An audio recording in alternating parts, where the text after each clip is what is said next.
दिन याद आया है जब मेरे पिताजी का स्वास्थ्य खराब था तो मुझे लगा कि हरिद्वार जाकर मुझे अपना मुंडन कराना चाहिए या अपना जो जनेऊ संस्कार होता है वो कराना चाहिए।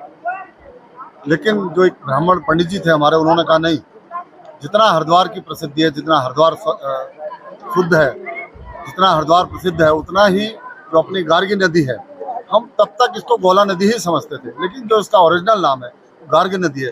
और ये पुराणों में इसका गार्गी नदी का उल्लेख मिलता है। आप रामायण पढ़ें, महाभारत पढ़ें, उसमें गार्गी नदी का उल्लेख मिलता है।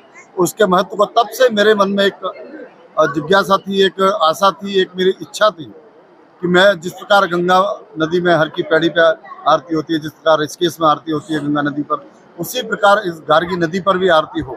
और मैं हल्द्वानी की जनता से निवेदन करता हूँ, आज हमने इस आरती को प्रारंभ किया है, सभी लोग इसमें भाग लें। मैं केवल हल्द्वानी नहीं, पूरे जिले की, पूरे प्रदेश की जनता से निवेदन करता हूँ तो जब भी हल्द्वानी में रहें, जब भी हल्द्वानी में आए, तो गर्मियों के दिनों में 6:30 बजे और जाड़ों में 5 बजे इस आरती का हम प्रारंभ करने यहाँ पर से जा रहे हैं। तो इसमें सब लोग भाग लें। तो मैं समझता हूँ कि आज ये पूरे हिंदू समाज के लिए, सनातन धर्म के लिए बहुत बड़ा दिन हल्द्वानी के लिए आज का दिन है। हमने सरकार से कहा है, माननीय मुख्यमंत्री जी ने इसमें हामी भी भरी है, और हमने उनसे निवेदन किया कि हमें 5 करोड़ की धनराशि यहाँ पर दी जाए, ताकि हम इस जो रानी बाग, चित्रशला घाट और ये जो हमारी जिया रानी का यहाँ पर घाघरा जिसे हम कहते हैं, जिया रानी यहाँ पर उपस्थित रहती है हमेशा, इसका हम विकास करें, इसका डेवलप करें, इसे सुंदर बनाएं। और जैसे ही सरकार से हमें पैसा मिलता है इस काम को करने। अब डेडलाइन तो सरकार पर निर्भर, जैसे हमें पैसा मिलेगा हम इसको काम करेंगे। लेकिन मैं आपसे फिर कहना चाहता हूँ कि हमने आज जो प्रारंभ किया है, ये बड़े वर्षों की हमारी मंशा थी, बड़े वर्षों से इच्छा थी, और मैं समझता हूँ कि हल्द्वानी की जनता इसमें साथ निभाएगी, सहयोग करेगी,